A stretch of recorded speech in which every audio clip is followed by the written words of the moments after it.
ఓం శ్రీ గణేశాయ నమః. ఓం శ్రీ వేదవ్యాసాయ నమః. ఓం నమో భగవతే వాసుదేవాయ.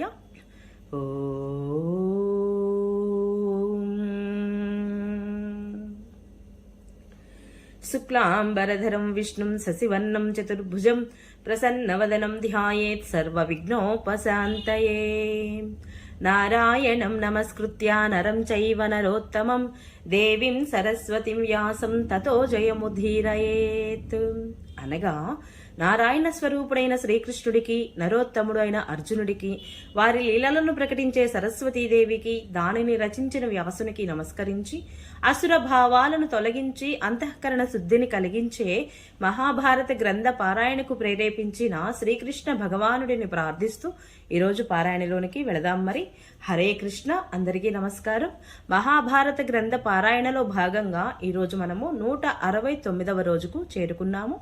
నిన్న మనము ద్వైతవనంలో ఉన్న పాండవులను శ్రీకృష్ణ పరమాత్మ మరియు సత్యభామ కలవడం జరుగుతుంది. ఇక ఈరోజు ఘోషయాత్రా వృత్తాంతం గురించి తెలుసుకోబోతున్నాము. జాగ్రత్తగా స్కిప్ చేయకుండా వినండి. హరే కృష్ణ. జనమేజయుడు వైశంపాయన మహర్షి ఈ రకంగా అడవిలో ఎండకు, చలికి, గాలికి, ధూళికి తట్టుకుంటూ శరీరాలు కృషించి ఉన్న పాండవులు ద్వైతవనంలో ఆ పవిత్రమైన సరోవరానికి వచ్చి ఏమి చేశారు, అది నాకు చెప్పండి అని అడిగాడు. అప్పుడు వైశంపాయనుడు ఈ విధంగా చెప్పసాగాడు.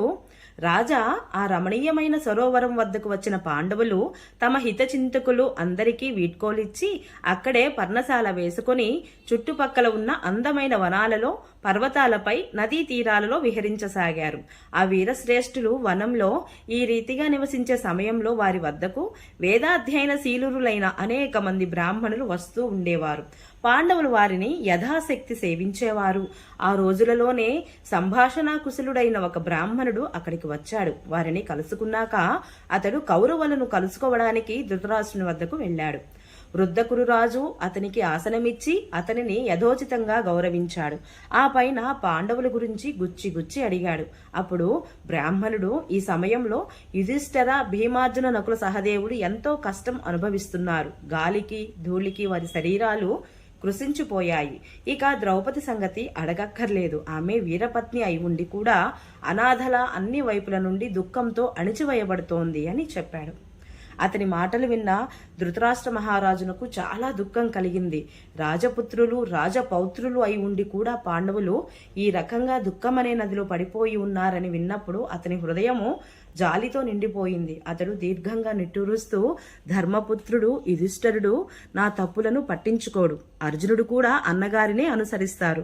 కానీ ఈ వనవాసం వలన భీమసేనుడికి కోపము, వాయువు తోడైతే అగ్ని మండినట్లుగా వృద్ధి పొందుతూ ఉంటుంది.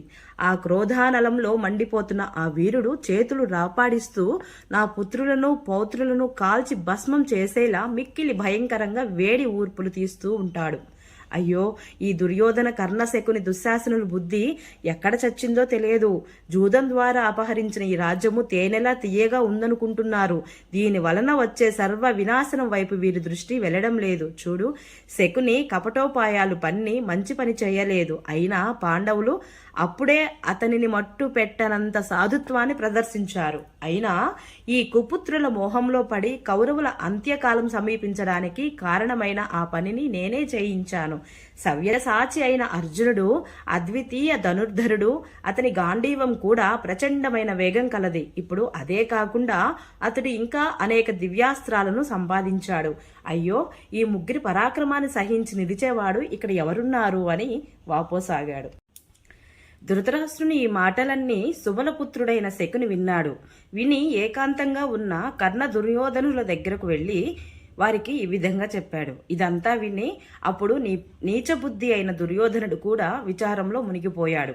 అప్పుడు కర్ణశకునులు, భరతకుమార, నీవు నీ పరాక్రమంతో పాండవులను ఇక్కడి నుండి వెళ్ళగొట్టావు.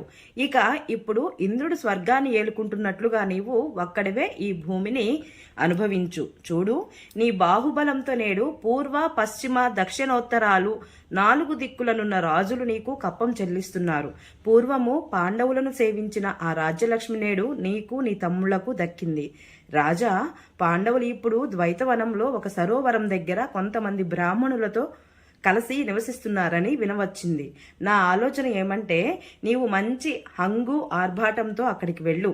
సూర్యుడు తన వేడిమి చేత లోకాలను తప్పింపజేసినట్లుగా నీవు నీ పరాక్రమంతో ఆ పాండవులను తప్పింపజేయి. నీ రాణులు కూడా బహుమూల్యములైన వస్త్రాలను ధరించి వెంట వస్తారు. జింక చర్మము నారచీరలు ధరించిన కృష్ణను చూసి మీ మనసులు చల్లబడతాయి, మీ ఐశ్వర్యంతో వారి మనసులు మండిపోతాయి అని ఓదార్చాడు. జనమేజయ దుర్యోధనుడితో ఇలా తమ అభిప్రాయం వెల్లడించి కర్ణ శకునులు విన్నకున్నారు. అంతటా దుర్యోధనుడు, కర్ణ, నీవు చెప్పిన విషయమైతే నా మనసులో ఎప్పటి నుంచో ఉన్నది. పాండవులు మృగచర్మాలు నారచీరలను ధరించి ఉండగా చూస్తే నాకు కలిగే సంతోషము ఈ సమస్త రాజ్యం పొందినప్పుడు కూడా కలుగదు. ఆహా, ద్రౌపది అడవిలో కావిరంగు బట్టలు ధరించి ఉండగా చూడగలిగితే అంతకు మించిన ఆనందకరమైన విషయం ఏముంటుంది నాకు? కానీ నేను ద్వైతవనానికి వెళ్ళడానికి కానీ రాజు నన్ను అక్కడికి వెళ్ళడానికి అనుమతించే ఎలాంటి ఉపాయము కానీ నాకు స్ఫురించడం లేదు. కాబట్టి నీవు, మామ శకుని, తమ్ముడు దుశ్శాసనుడు కలిసి ఆలోచించి మనం ద్వైతవనానికి వెళ్ళగలిగే యుక్తిని కనిపెట్టండి అన్నాడు. అనంతరము వారంతా సరే అని తమ తమ స్థానాలకు వెళ్ళిపోయారు. రాత్రి గడిచింది. తెల్లవారగానే వారు మరలా దుర్యోధన దగ్గరకు వచ్చారు. కర్ణుడు సంతోషంతో, రాజా, ద్వైతవనానికి వెళ్లే ఒక ఉపాయం నాకు తోచింది, వినండి. ఇప్పుడు మీ ఆవుల కొట్టాలు ద్వైతవనంలోనే ఉన్నాయి కదా, మీ రాక కోసం వారు ఎదురు చూస్తూ ఉన్నారు. కాబట్టి మనము ఘోషయాత్ర మిషతో అక్కడికి వెళుతున్నాము అన్నాడు. అది విని శకుని కూడా నవ్వుతూ, ద్వైతవనానికి వెళ్లే ఈ ఉపాయము నాకు కూడా బహు చక్కగా నచ్చింది అని చెప్పాడు. ఈ పని కోసము మహారాజు తప్పకుండా మనకు అనుమతినిస్తాడు. పైగా పాండవులతో కలిసిమెలిసి ఉండమని కూడా నచ్చ చెబుతాడు. గొల్లలు మీ రాక కోసం ద్వైతవనంలో వేచి చూస్తూ ఉంటారు. కాబట్టి ఘోషయాత్ర మిషతో మనము తప్పకుండా అక్కడికి వెళ్ళగలము అన్నాడు. రాజా వారంతా అలా ఆలోచించుకొని ధృతరాష్ట్ర మహారాజు వద్దకు వెళ్లాడు. వారు ధృతరాష్ట్రుడిని కుశలమడిగారు. వారంతకు మునుపే సుమంగుడు అనే గోపకునికి అన్నీ నేర్పించి చక్కగా సిద్ధపరిచి ఉంచారు. అతడు ధృతరాష్ట్ర మహారాజు సుముఖంలో, రాజా, నేడు మీ గోవులు సమీపానికే వచ్చి ఉన్నాయి అని నివేదించాడు. దానిపై కర్ణశకునులు, కురురాజా, ఇప్పుడు గోవులు పరమ రమణీయమైన ప్రదేశంలో విడిది చేసి ఉన్నాయి. ఇప్పుడు ఆవులు దూడల సంఖ్య లెక్కించడానికి, వాటి రంగులు, వయసులు మొదలైన సమాచారం లిఖించడానికి చాలా ఉపయుక్తంగా ఉంటుంది.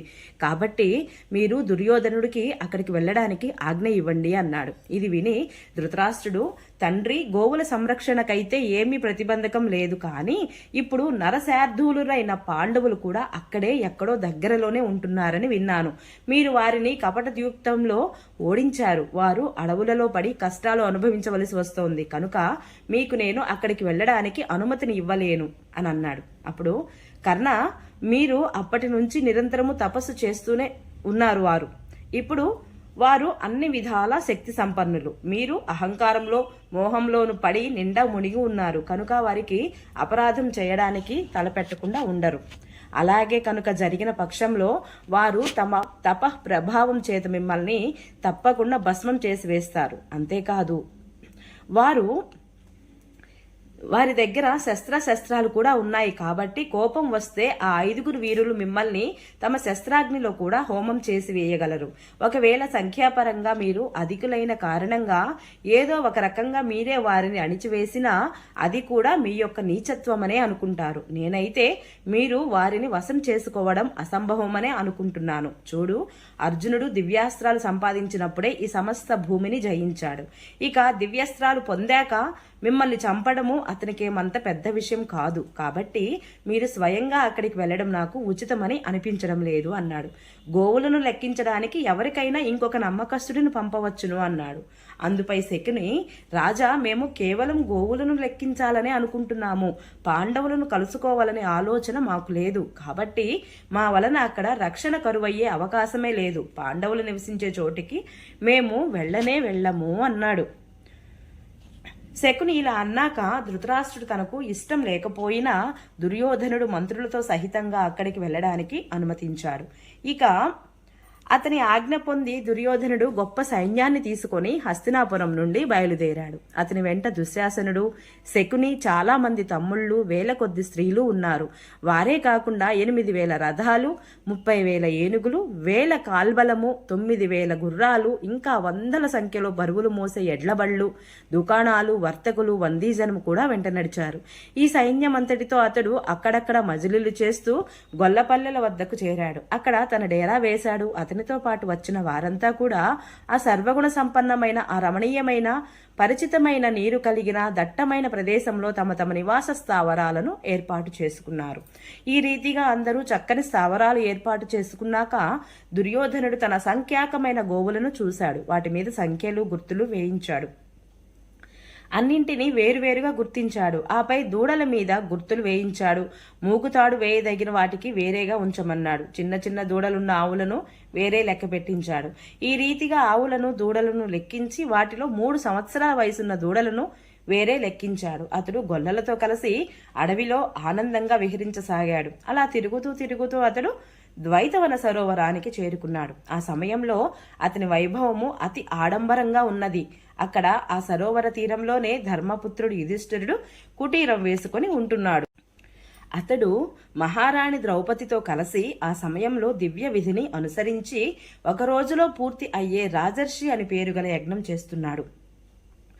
అప్పటికప్పుడు దుర్యోధనుడు తన 1000 మంది సేవకులను అక్కడ వెంటనే క్రీడా భవనాలను నిర్మించమని ఆజ్ఞాపించాడు. సేవకులు రాజాజ్ఞ తరదాల్చి క్రీడా భవనాలను నిర్మించాలనే ఆలోచనతో ద్వైతవన సరోవరం పక్కకు వెళ్లారు. వారు ఆ వనద్వారంలో ప్రవేశించగానే వారి నాయకుడిని గంధర్వులు అడ్డగించారు. ఎందుకంటే వారు రావడానికి ముందే గంధర్వరాజు అయినటువంటి చిత్రసేనుడు జలక్రీడలు ఆడాలనే ఉద్దేశంతో తన సేవకులతో, దేవతలతో, అప్సరసలతో సహితంగా అక్కడికి విచ్చేసి ఉన్నాడు. కనుక అతడే ఆ సరోవరాన్ని ఆక్రమించుకొని ఉన్నాడు. ఈ రకంగా సరోవరం ఆక్రమింపబడి ఉండడం చూసి వారు దుర్యోధనుడి దగ్గరకు తిరిగి వచ్చారు. వారి మాటలు విని దుర్యోధనుడు యుద్ధోన్మత్తులైన కొందరు సైనికులను వారిని అక్కడి నుండి తరిమేయండి అని ఆజ్ఞ ఇచ్చి ఆ సరోవరానికి పంపాడు. వారు అక్కడికి వెళ్లి గంధర్వులతో, ఇప్పుడు ధృతరాష్ట్ర కుమారులు మహాబలవంతులు అయిన దుర్యోధనులు వారు ఇక్కడికి జలవిహారానికి వేంచేస్తున్నారు. కాబట్టి మీరు ఇక్కడి నుంచి తొలగిపోండి అన్నారు. రాజభటులు ఈ మాటలను విని గంధర్వులు నవ్వసాగారు. వారు వారితో, మీ రాజు దుర్యోధనుడు గొప్ప మందబుద్ధి అనిపిస్తోంది. అతనికి ఏమాత్రం తెలివి లేదు. అందుకే వర్తకులమన్నట్లుగా మా దేవతల మీద అతడు ఇలాంటి ఆంక్షలు విధిస్తున్నాడు. మీరు కూడా నిస్సందేహంగా బుద్ధిహీనులే, మృత్యుముఖంలోకి వెళ్ళగోరుతున్నవారు. కనుకనే తెలివైన మాటలు మానేసి అతడు చెప్పగానే మా ఎదుటికి వచ్చి ఇలాంటి మాటలు చెబుతున్నారు. కాబట్టి మీరు మీ రాజు దగ్గరకు వెనుతిరగండి, లేకుంటే ఇప్పుడే యమరాజు ఇంట్లో విందు కుడుస్తారు అని హెచ్చరించారు. అప్పుడు ఆ యోధులందరూ కలిసి దుర్యోధనుడి దగ్గరకు తిరిగి వచ్చి గంధర్వులు అన్న మాటలన్నీ అతనికి వినిపించారు. దానితో దుర్యోధనుడికి కోపాగ్ని చెలరేగింది. అతడు తన సేనాపతులకు, ఒరేయ్, నన్ను అవమానించిన ఈ పాపులకు కాస్త సత్తా రుచి చూపించండి. అతడు దేవతలతో కలిసి ఇంద్రుడే స్వయంగా క్రీడించడానికి వచ్చినా సరే ఏమీ పర్వాలేదు అని గర్వంగా ఆజ్ఞాపించాడు. అప్పుడు దుర్యోధనుడికి ఆజ్ఞ కాగానే ధృతరాష్ట్రునికి కొడుకులందరూ ఇంకా 1000 కొద్ది యోధులు నడుం బిగించి సిద్ధమైపోయారు. గంధర్వులను చావబాది బలవంతంగా ఆ వనంలోనికి ప్రవేశించారు. గంధర్వులు వెళ్లి ఈ సమాచారమంతా తమ యజమాని అయినటువంటి చిత్రసేనునికి విన్నవించారు. అప్పుడు అతడు, వెళ్ళండి, ఈ నీచ కౌరవులకు బాగా బుద్ధి చెప్పండి అని వారిని ఆజ్ఞాపించాడు. అంతటా వారు ఎవరికి వారే శస్త్రాస్త్రాలు తీసుకొని కౌరవుల మీద దాడి చేశారు. వారు అకస్మాత్తుగా ఆయుధాలతో తమపై దాడి చేయడానికి రావడం చూసిన కౌరవులు దుర్యోధనుడు చూస్తూ ఉండగానే పారిపోయారు. అప్పుడు దుర్యోధనుడు, శకుని, దుశ్శాసనుడు, వికర్ణుడు, అలాగే ధృతరాష్ట్రుని కొంతమంది ఇతర కొడుకులు రథాలెక్కి గంధర్వుల ముందు నిలబడ్డారు. కర్ణుడు వీరందరికీ ముందున్నాడు. అంతే, ఇరువైపుల నుండి గొప్ప భయంకరమైన గగురుపాటు కలిగించే యుద్ధం మొదలైంది. కౌరవులు కురిపించిన బాణవర్షము గంధర్వుల యంత్రాలను శిథిలం చేసేసింది. గంధర్వులు భయభ్రాంతులు కావడం చూసి చిత్రసేనుడికి కోపం వచ్చింది. అతడు కౌరవులను నాశనం చేయడానికి మాయాస్త్రం ప్రయోగించాడు. చిత్రసేనుడి మాయకు కౌరవులు తిరుగుడు పడిపోయారు. ఒక్కొక్క కౌరవ వీరునికి 10 మంది చొప్పున గంధర్వులు చుట్టుముట్టారు. వారి దెబ్బకు విలువలలాడి వారు యుద్ధభూమి నుండి వదిలి పారిపోయారు. ఈ రీతిగా కౌరవ సైన్యం చెల్లాచెదురైంది. కేవలం కర్ణుడొక్కడే ఒంటరిగా పర్వతంలా స్థిరంగా నిలిచాడు. దుర్యోధనుడికి, కర్ణుడికి, శకునికి కూడా బాగా దెబ్బలు తగిలాయి. అయినా వారు గంధర్వుల ఎదుట వెన్నుచూపలేదు. వారు సరిసమానంగా యుద్ధభూమిలో నిల్చొనే ఉన్నారు. గంధర్వులు వందలు వేల సంఖ్యలో మోకుమ్ముడిగా ఒక్క కర్ణుడి మీదనే దాడి చేశారు. వారు కర్ణుడి రథాన్ని ముక్కలు ముక్కలు చేసి వేశారు. అతడు చేతిలో కత్తి, డాలు పట్టుకొని రథం మీద నుండి కిందికి దిగి వికర్ణుడి రథం ఎక్కి ప్రాణాలు రక్షించుకోవడానికి గుర్రాలను వేగంగా పోనిచ్చేశాడు. ఇక దుర్యోధనుడు చూస్తూ ఉండగానే కౌరవ సైన్యం పారిపోయింది. తమ్ముళ్లందరూ వెన్నెచూపి పారిపోయినా దుర్యోధనుడు మొహం చాటు చేయలేదు. అపారమైన గంధర్వ సేన అతని వైపుకే ముందుకు చొచ్చుకు వస్తోంది. దానికి భీషణమైన బాణవర్షాలతో బదులిచ్చాడు. ఆ బాణవర్షాన్ని ఏమాత్రం లెక్క చేయకుండా గంధర్వులు అతనిని చంపాలనే ఉద్దేశంతో నలువైపుల నుండి చుట్టుముట్టారు. వారు తమ బాణాలతో అతని రథాన్ని నుగ్గు చేసి వేశారు. ఈ రీతిగా అతడు రథం నుండి కింద పడిపోగానే చిత్రసేనుడు ముందుకు ఉరికి ప్రాణాలతో అతనిని బంధించాడు. ఆ తర్వాత గంధర్వులు అనేకులు రథం మీద ఉన్న దుశ్శాసనుడిని చుట్టుముట్టి పట్టుకున్నారు. కొంతమంది గంధర్వులు విందాన విందులను రజకాంతలందరినీ పట్టుకున్నారు. గంధర్వుల ఎదుట నుండి పారిపోతున్న కౌరవ సైన్యము మిగులు తగులు సామానంతటినీ తీసుకొని పాండవులను శరణుజొచ్చారు. దుర్యోధనుడిని గంధర్వులు పిడికిటి నుండి విడిపించడానికి మిక్కిలి ఆరాటపడుతూ ఉన్నారు. అతని మంత్రులు రోధిస్తూ ధర్మరాజును, మహారాజా, మాకు ప్రియతముడైన మహాబాహువైన ధృతరాష్ట్ర కుమారుడు దుర్యోధన మహారాజును గంధర్వులు పట్టుకొని తీసుకుపోతున్నారు. వారు దుశ్శాసనుడు, దుర్విషహుడు, దుర్ముఖుడు మొదలైన వారిని ఇంకా రాణివాసపు స్త్రీలందరినీ కూడా వారు బంధించారు. మీరు వారిని రక్షించడానికి త్వరపడండి అని ప్రార్థించాడు. దుర్యోధనుడి యొక్క ఆ వృద్ధ మంత్రులు ఈ రీతిగా దుఃఖంతో దీనులై యుధిష్ఠిరుని ఎదుట లబలబలాడడం చూసి భీమసేనుడు, మనం గొప్ప ప్రయత్నం చేసి గుర్రాలను, ఏనుగులను సిద్ధం చేసే పనినే ఈనాడు గంధర్వులు చేసేశారు. ఆ అసమర్థులను ద్వేషించే వారికి ఇతరుల వల్లనే అవమానం జరుగుతుందని మనం వింటున్నమాట. ఈ మాటను గంధర్వులు మనకు ప్రత్యక్షంగా చేసి చూపించారు. మనం ఇప్పుడు అడవిలో సీతా వాతాత పాలు భరిస్తూ ఉన్నాము. తపస్సు చేయడంతో మన శరీరాలు బాగా కృషించిపోయి ఉన్నాయి. ఈ రీతిగా మనం ఇప్పుడు విపరీత స్థితిలో ఉన్నాము. దుర్యోధనుడు సమయం అనుకూలించడంతో ఉత్సాహంతో మిడిసిపడుతున్నాడు కాబట్టి ఆ కుబుద్ధి మనసులను ఈ అవస్థలలో చూడాలని కోరుకున్నాడు. వాస్తవానికి కౌరవులు కూడా కుటిలులు అని కర్కశంగా పలికాడు. భీమసేనుడి విధంగా కటువైన స్వరంతో అంటుంటే యుధిష్ఠిరుడు, సోదరా భీమసేన, ఇది కటువైన మాటలు వినిపించే సమయం కాదు. చూడు, వీరు భయపీడితులై దాని నుండి రక్షణ పొందాలని మనలను శరణు కోరారు. పైగా ఇప్పుడు గొప్ప సంకట స్థితి వచ్చి పడింది. అయినప్పుడు నీవు ఇలాంటి మాటలెందుకు మాట్లాడతావు? కుటుంబీకుల మధ్య తగాదాలు, కొట్లాటలు వస్తూనే ఉంటాయి. అప్పుడప్పుడు వైరం కూడా మొదలు కావచ్చు. కానీ బయట వ్యక్తి ఎవరైనా సరే వారి వంశం మీద దాడి చేసినప్పుడు ఆ అవమానాన్ని వారు సహించలేరు. దక్షత కలిగిన భీమ, గంధర్వులు బలత్కారంగా దుర్యోధనుడిని చెరపెట్టి తీసుకుపోతున్నారు. పైగా మన వంశానికి చెందిన స్త్రీలు నేడు బయటి వ్యక్తుల ఆధీనంలో ఉన్నారు. ఈ రీతిగా మన వంశానికే అవమానం కాబట్టి వీరులారా, శరణాగత రక్షణ కోసము మన వంశ గౌరవాన్ని నిలబడం కోసము సన్నద్ధం కండి. శస్త్రాస్త్రాలు ధరించండి. అర్జున, నకుల, సహదేవులు, నీవు అందరూ కలిసి వెళ్ళండి. దుర్యోధనుడిని విడిపించి తీసుకురండి. చూడు, కౌరవులు ఈ అందమైన ధ్వజాలున్న రథాలతో అన్ని రకాల శస్త్రాలు సమకూడి ఉన్నాయి. మీరు వీనిని అధిష్ఠించి వెళ్లి గంధర్వులతో పోరాడి దుర్యోధనుడిని విడిపించడానికి శ్రద్ధగా ప్రయత్నించండి. తన శరణు కోరి వచ్చిన వ్యక్తిని ప్రతి రాజు యథాశక్తి రక్షిస్తాడు. పైగా నీవు అయితే మహాబలవంతుడైన భీముడవు. ఆహా, ఇంతకు మించిన విషయం మరొకటి ఏముంటుంది? ఈనాడు దుర్యోధనుడు నీ బాహుబలం మీద ఆధారపడి తన జీవితం మీద ఆశలు చిగురింప చేసుకుంటున్నాడు. వీరుడా, నేనే స్వయంగా ఈ కార్యం కోసం వెళ్ళి ఉందును. కానీ నేను ఇప్పుడు యజ్ఞాన్ని మొదలు పెట్టాను కదా, కనుక నేను ఏ ఇతర విషయాల గురించి ఆలోచించకూడదు. చూడు, ఆ గంధర్వరాజుని నయాన భయాన వినకపోతే కొద్దిగా పరాక్రమం చూపి దుర్యోధనుడిని విడిపించి తీసుకురావాలి.